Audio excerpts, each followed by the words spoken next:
So the first movie that I want to go through is a movie called Apartment 7A. So let's bring that up for you guys on the screen here. So, first of all, for those of you that don't know, Apartment 7A is I want to say a spiritual, can't even say a spiritual. It's basically a prequel to Rosemary's Baby.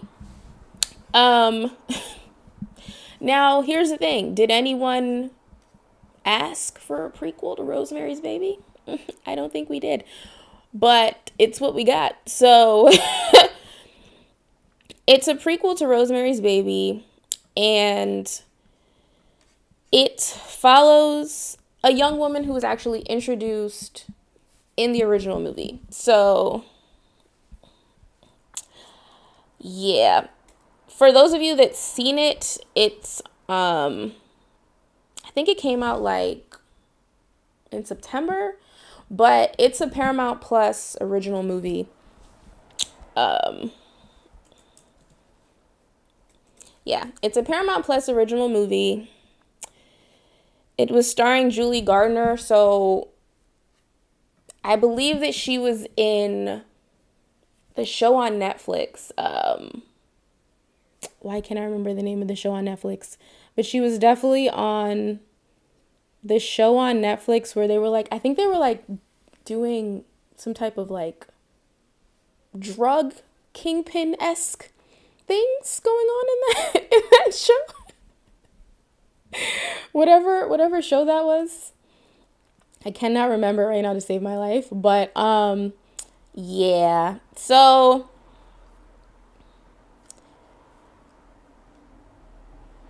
unfortunately, most unfortunately, it basically followed the character of Terry D'Onofrio. So in the original Rosemary's Baby, spoiler alert, first of all, for those of you that Ozark. Thank you, Melissa. Ozark. Yes, Ozark is the show that she was in. I've never seen the show, but I've actually like heard really good things about it. Thank you so much for saying that, because I literally could not think of the show to save my life. I was like, what the hell is that show called? Yes, Ozark. Okay, so she was in Ozark with Jason Bateman, and I heard the show's really good. Like, it's a dark show. So I was like, okay, girl, like, you know, she can act or whatever. That wasn't the problem. So for those of you that have seen the original, like, Rosemary's Baby, that is a classic. Okay, that's like horror classic, okay? And in the movie, once again, spoilers for Rosemary's Baby, if you haven't seen it, I'm sorry. Okay, spoilers for Rosemary's Baby. Obviously, the movie is about a woman who gets impregnated with the Antichrist by some means. See, I won't spoil it that much for you. If you haven't seen it, you still got a chance. There you go. But in the movie, there's a scene where she meets this young woman in the laundry room. Her name is Terry. And at the time, oh my gosh, there's so much going on in the trailer. At the time, I was like, oh no, what's going on? I've gone too far. Okay, at the time, the Cassavetes, who were the older couple that was in Rosemary's Baby, who ends up, you know, befriending Rosemary and Guy in that movie. At the time, Terry is basically like living with them. You learn that in Rosemary's Baby very shortly. And then I want to say like maybe like 10 to 15 minutes later in Rosemary's Baby, you find out that Terry dies. You're like, oh my God, like she died. She fell out of her window. I always assumed, I don't know about the rest of you, I always assumed that Terry basically was the person that they were trying to do the ritual with before Rosemary, that she was, you know, impregnated, you know, through satanic means, okay? And they told her about it, and she was just like, absolutely not, and she offed herself. Like, she was just like, absolutely not. I always assumed that. I don't know about y'all. I don't know how the rest of you viewed that. But there is also a scene in Rosemary's Baby where you can kind of like hear I think like Minnie Castevet talking to like the neighbor, basically saying like, oh, we shouldn't have told her, like that was a bad idea, we shouldn't have let her know. And then, you know, that's after Terry dies. So I kind of assumed that like they told her like, hey, this is what the deal is, and she was just like, nah, and she killed herself. Cool. Apparently in this movie they felt the need to explore on that. Now, Rosemary's Baby is also based off of a book, Rosemary's Baby. Like, thank you, Faye. She obviously killed herself. Like, okay, so literally in the book Rosemary's Baby and in the movie, they pretty much did the scene. The only scene that you really get to know Terry is in that scene in the laundromat. Like, you find out that the Castevets took her in, they gave her this charm, the same little, you know, devil charm or whatever. Okay. And then she was like, absolutely not. For some reason, and they also said she was like training to be like, I think she was like nurse or secretary, something along those lines, right? In this movie, she was a dancer, private dancer, not a private dancer, I'm just joking. She was a dancer, okay? She was a dancer, and she basically had tried out for like this Broadway show. It was like during rehearsals, and she injured herself very badly. So now she's basically trying to go and, you know, get her career back. And she's taking painkillers to like help with the pain. They're not recommending her painkillers anymore because they're like, you might be a girl. Like, it's crazy. So she's like getting drugs on the side, you know, keep up her habit. Okay. And she basically passes out on the street and is found by the Castevets. And they're just like, oh, honey, you know, in this movie, as you see on the screen, Diane Wiest is playing Minnie Castevet. I did not have a problem with that. I love Diane Wiest, okay? I actually think that she did a really good job playing Minnie. She was actually, to me, like one of the highlights, only because in the original Rosemary's Baby, you know, Minnie is very forward. Like, she's just like, oh, Zia, you know, don't worry about it. Everything's fine, whatever. And I remember after I watched this movie, like, I was reading that people thought that she was a little bit too forward in Apartment 7A than she was in Rosemary's Baby. But I feel like the reason for that is because, you know, they're trying to make stuff happen. And once things failed, obviously, with this young woman, Terry, by the time they got to Rosemary, they were like, maybe we should be a little bit more gentle with this one. So she doesn't, you know what I'm saying? Like, we should be a little bit nicer with her and not press her so hard. Because they were pressing this girl, Terry. They were pressing her. All right. So now let's get back to it. They make her a dancer. They take her in. The only person she knows in the city is like a friend that also like danced. Okay. They take her in. And they're like, oh, you can have the apartment. It's no problem. Everything's fine. First of all, you don't even know these people. I don't know about y'all. Like, let me know in the chat. If you were by yourself in a city that you're not from, okay, and some people pick you up off the street, they help you, they nurse you back to health, God bless them. But then they're like, you can absolutely stay in this apartment and live here next door. We don't want anything. We've never had kids. We just want the best for you. Once again, it could be an absolute blessing. That could be a blessing. But at the same time, you might be like,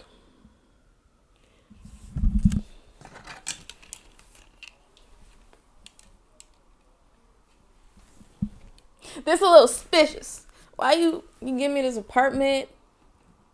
You know, you clothe me, you know. Not, once again, they could just be doing it out of the kindness of their souls. But please tell me, Abhinavi, super sus. It's sus. You don't know nobody else. All of a sudden, they're just like, we never had kids. We're going to give you this whole apartment. First of all, listen, I'm from New York. I don't know how many of y'all in the chat are from New York, but New York apartments have and always will be expensive. They gave her a gorgeous apartment in, like, what was it, like Midtown? Uptown Manhattan? What? For $3.99 in New York. That's, first of all, and they didn't want anything in return. I would have automatically assumed this is either some sexy stuff is going on, or cult. Or, yes, exactly, they want your kidneys, your organs, exactly.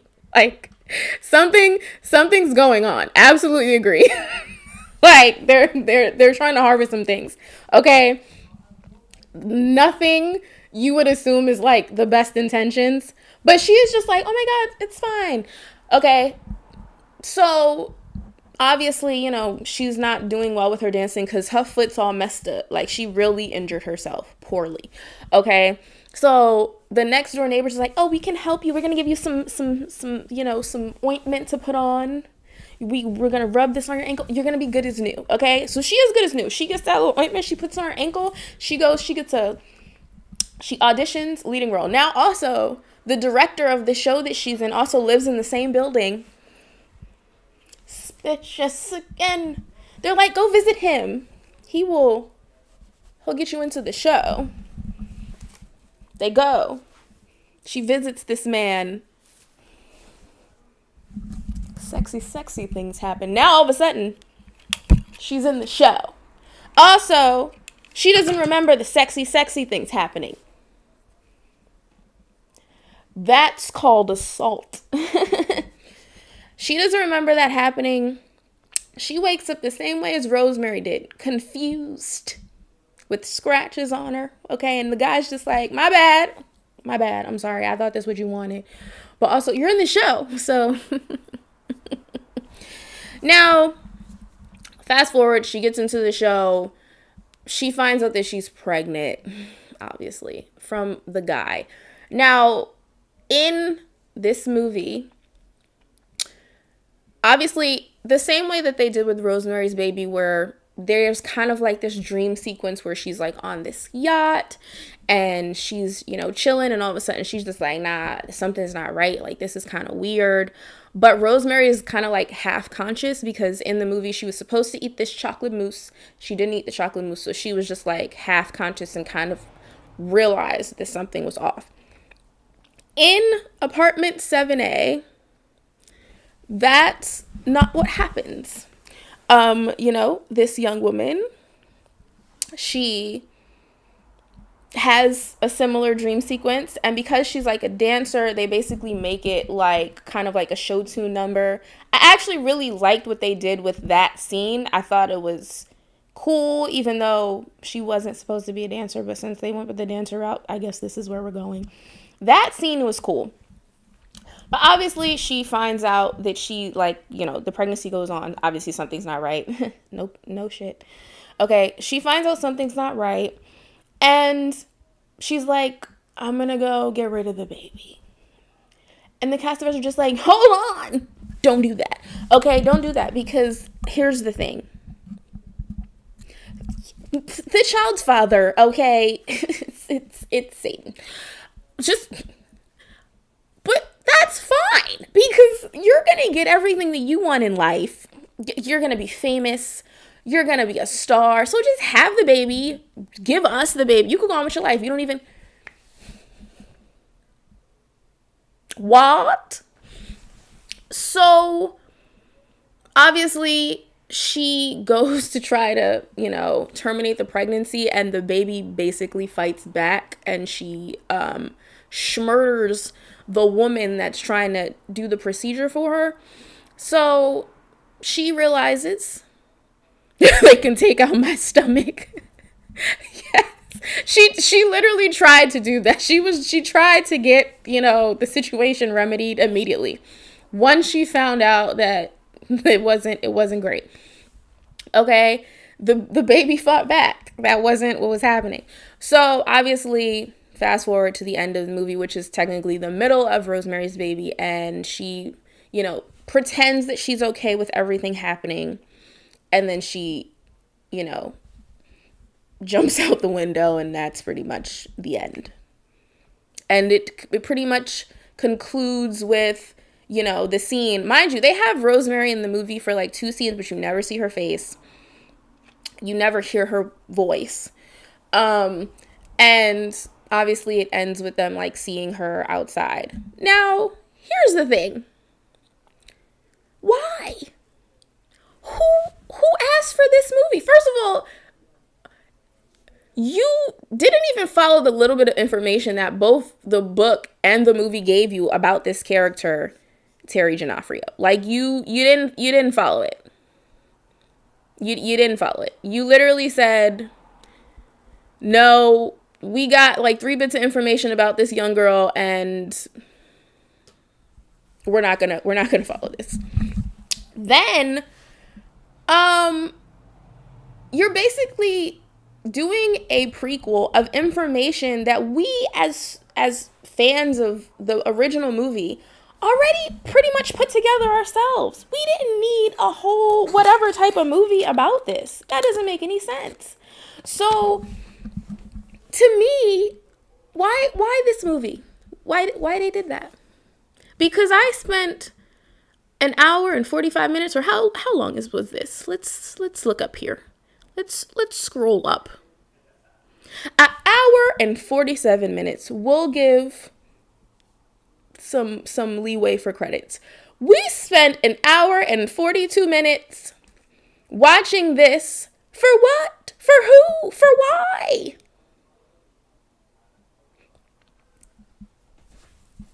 I don't understand. Does not compute. We don't get it. So personally, I don't know any of you out there that might have watched this conflabbit thing, but I felt like it was just Let's see what the chat is saying. We have Faye. This movie was completely unnecessary to have tasted Wagyu and then be force-fed beef chuck from the corner store. That is so funny. Yes, because Rosemary's Baby is basically the Wagyu. And then we're backtracking. Abenivi said, I thought the movie was okay. It was basic. The movie wasn't, it wasn't bad, but it was unnecessary. And to me, if a movie is unnecessary, then like you have no purpose. You're like Mr. Smith said in The Matrix, what is your purpose? What is your purpose? You're doing something that we already knew. You're adding extra details. For what? Why? No one asked for this. If they would have did a movie about how the Castavets came into some type of power or like why or something, but even then, there are some things that I feel like we as fans, like we're cool with what we have. And I feel like Rosemary's Baby is one of those things where the movie is a standalone gem. It's a standalone masterpiece. You don't have to add on to it. You don't have to. No, we good where it's at. And I didn't really care for it. I felt like it was one of those movies that I saw where unfortunately it wasted a bit of my time. Now, that's not to say anything against like the cast. I really like the cast of the movie. Like, I like Julie Gardner. I like Diane Wiest. I love Diane Wiest. Once again, thought she did a great job as Minnie Castavets. But I'll tell you what, it wasn't enough. It wasn't enough to warrant doing an entire prequel. It doesn't make any sense. So, in the chat, wait, what? Who's in therapy? Wait, what's going on here? Like, okay, Faye said, poorly written, poorly directed, poorly executed. I will never get that time back. Yeah, like, it was, see, a 6. Ebonivi's giving it a 6. Faye, what would you give it? Anyone, put in the chat if you've seen the movie, what you would give this movie. Because to me, I feel like the movie was unnecessary. So it was just mid. This is a mid movie. Like, it wasn't bad, it wasn't good, it was just unnecessary. Was it better than average? Are you saying that? Because, like, there was some visuals, like, there were some elements of the cinematography that I liked. But you're rehashing a story that we already knew and we didn't need extra information on. So, wait, Faye, is that your score? Negative? Oh, that's negative. Oh, no. That's so Oh, that's so funny. Will at Quiverful Productions, first of all, thank you so much for coming by. Thank you, all of you, for coming by. I'm so grateful for all of you. I really am. So, did you see it? Will at Quiverful Productions, did you see the movie? I feel like you didn't. You're just like, you're living for what Abenevi and Faye are saying for the movie, because listen, I don't think it was worth it. I wouldn't recommend it to people that like Rosemary's Baby, because you could just watch Rosemary's Baby. And I think the problem also is that Rosemary's Baby is considered a classic movie. This movie came out like over 40 years ago, like almost 50 years ago. And for this generation of people that might not know film that well, this might be their first foray into what Rosemary's Baby is. And for that, I feel bad for them. I feel bad. Now, once again, nothing against the cast, because I think that the cast did fine with what they were given, but because it's never against the actors. Like, the actors were fine, but the source material, you didn't need to do this. You had a paragraph of source material, and you changed the entire paragraph, first of all, and then you basically rehashed Rosemary's Baby, and you didn't do it well. No offense. Let's see. Abenevi says the cinematography was a 2 out of 10. Damn. Abenevi, are you in film? Are you in film? Are you a filmmaker? Are you a photographer? I feel like you're a photographer, because I feel like that 2 out of 10 came out of your soul. Melissa says I would give it like a 5, maybe.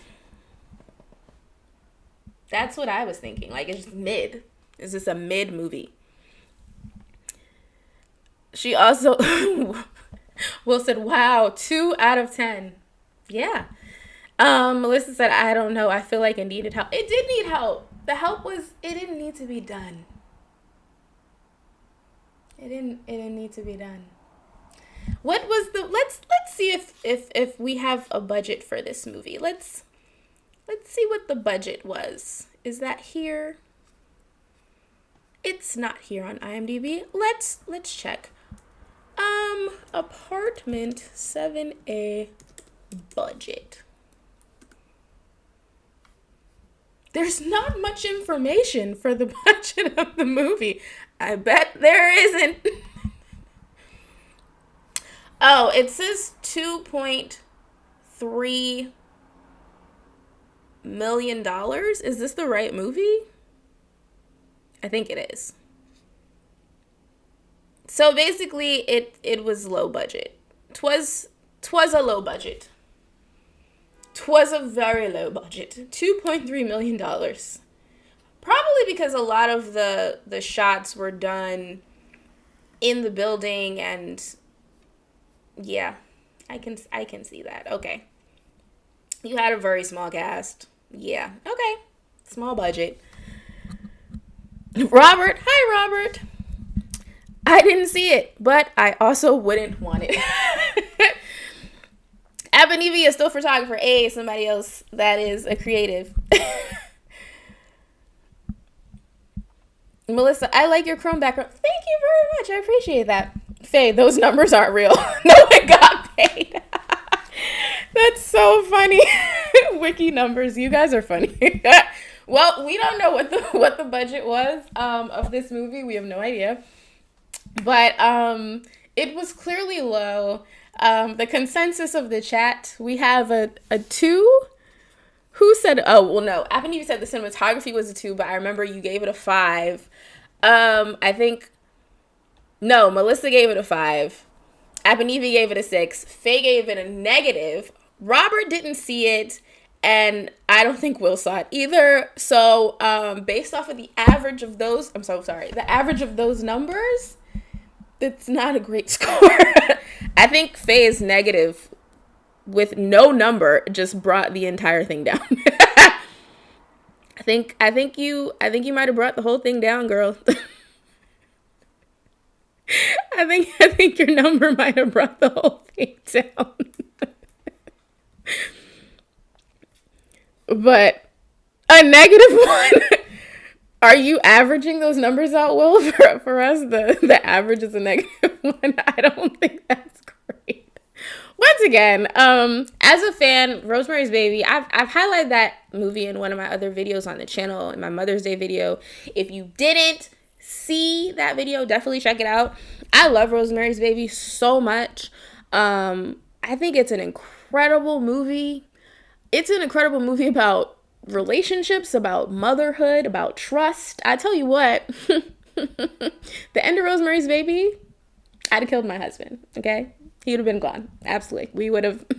And I tell you what, the cult would have let me get rid of him too. Because I am the mother of the child.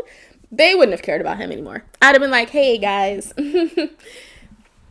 do you need him? I know you made a deal with him, but is he necessary anymore? Because he'd have been gone. I'd have took him out. I'd have been like, I'd have yeeted him out the window.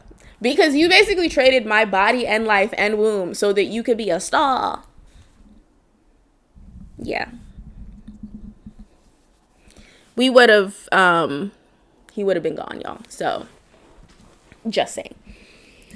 But, oh, hello, May. You didn't miss it. I started a little bit late because my life. So, no, we've only gone through one movie, and that's Apartment 7A, and it was not favored by anyone here.